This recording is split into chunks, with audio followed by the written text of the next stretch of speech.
ശ്രീമദ് ഭാഗവതത്തിൽ പ്രകൃതിയെ 24 സചേതനങ്ങളും അചേതനങ്ങളുമായ വസ്തുക്കളിൽ നിന്നും ആധ്യാത്മിക തത്വങ്ങൾ മനസ്സിലാക്കിയ അവധൂതന് കുരരപക്ഷി പോലും ഗുരുവായി തീർന്നുവെന്ന് അദ്ദേഹം യദുചക്രവർത്തിയോട് പറയുന്നു.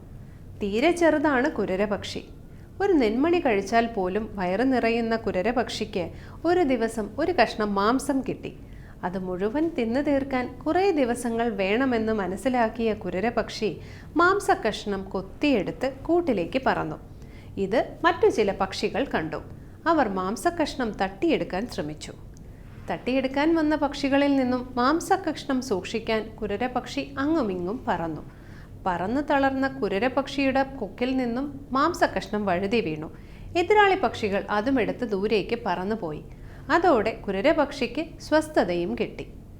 മറ്റുള്ളവർ ആഗ്രഹിക്കുന്ന വസ്തുക്കൾ സൂക്ഷിച്ചാൽ എപ്പോഴും ആപത്തായിരിക്കും ഫലം എന്ന പാഠം കുരരപക്ഷിയിൽ നിന്ന് പഠിച്ചു എന്ന് അവധൂതൻ യദുചക്രവർത്തിയോട് പറഞ്ഞത് നമുക്കും പാഠമാണ്. തുടർന്ന് അമൃതമൊഴിയാകുന്ന ഗുരുവചനം കേൾക്കാം.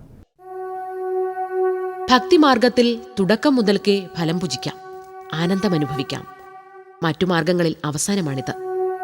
ഭക്തിയുടെ ഫലം പ്ലാവിൽ നിന്ന് ചക്ക കിട്ടുന്നത് പോലെയാണ്.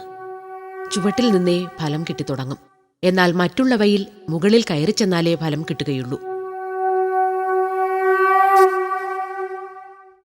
തുടർന്ന് ശ്രീ ശങ്കരാചാര്യർ രചിച്ച ശിവാഭരണ ക്ഷമാപണ സ്തോത്രം ശ്രീ കാവാലം ശ്രീകുമാർ ആലപിക്കുന്നത് കേൾക്കാം.